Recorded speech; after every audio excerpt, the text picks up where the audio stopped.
Hello Stampers, Susan here with Pumpkin Hill Stampers. We have our mystery card case today as it is Monday, August 10th. Your clues for today were to have a large die cut shape, not a circle, at least 3 by 3. So I'm going to be using the largest Stitch So Sweetly die, but you could use a rectangular stitch die, you could use a square die, whatever dies you have. If you have some of our ornate layer dies, those would be good, or you might have retired dies, but think of a rectangular shape or a square shape instead of a circle. That's going to work better for the sketch this week. Now, you're also going to want to have designer series paper, whether it's current or retired, a coordinating cardstock, so pick a color from that paper. You're going to want ink, and you're going to want a sentiment, okay? And I used an embossing folder. You could choose to use an embossing folder or not. You could also stamp a background if you have a coordinating stamp set. So, these are open clues for you, but I'm going to show you the idea that I have in my brain for this. Okay, so like I said, I used the Stitched So Sweetly die. I used the largest rectangle, and I've cut a panel of the Forever Fern designer series paper, and then I have a coordinating piece of Pretty Peacock. Okay, so those are going to be my two die cut shapes. Then I've taken Whisper White, because there's Whisper White in here, and I've embossed it with the new Tasteful Textile folder. So this is a very kind of subtle texture, but it's really nice. So if you like our subtles folder, this is another one that would wrap right up in that idea. Then I'm using the A Grandkid stamp set. At this time I'm going to be using Congratulations, So Proud of You. I've put them on one block, and I've already stamped them in Pretty Peacock because I decided to stamp mine on vellum, and it takes time to dry, and I wanted to be able to work with it for you. But here's a little hint I have with the vellum.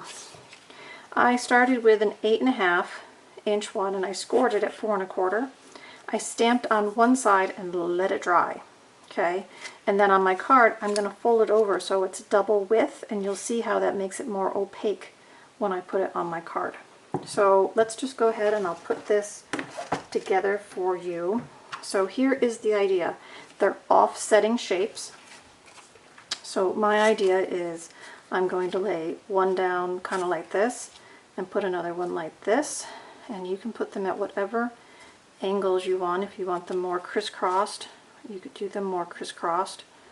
So whatever the case may be, but you kind of want that coordinating color showing behind the panel. So as much or as little of that coordinating color as you want to have show, you can play with your places. And then I'm just going to put my sentiment right over the top. So since I'm going to put my sentiment over the top, I think I want to crisscross mine.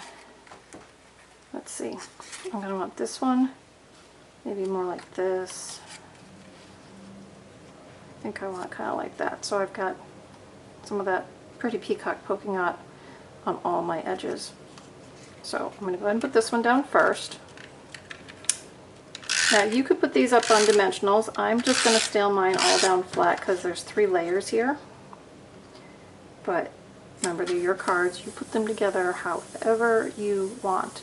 And just like I did a simple embossing on my card base, if you want to stamp coordinating images, you could certainly do that. If you wanted to use designer series paper in the background, you could do that. So they are your cards. You can put them together and share them the way you see them creatively. Okay, so there's that. Then here's my vellum, right? So I'm going to go ahead and I'm going to add a little bit of adhesive between my 2 layers.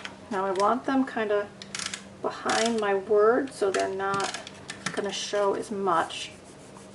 Okay, and I'm rubbing that on the non-stamped surface. Okay, and then that's going to go down, and I'm going to go ahead and put the snail right behind those words again. So my ends are going to be a little bit loose, but I'm not too concerned about it. And then I'm just going to put that right over the top. I'm going to flip it so again, if my ink happened to be a little bit wet, it wouldn't smudge, but I know mine's good and dry.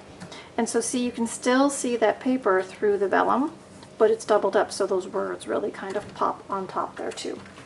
So there you go, ladies. There is my quick, easy case for you today. So if you have some leftover designer series paper, right? Just designer series paper, coordinating color, a card base, and whatever word you want to put on it.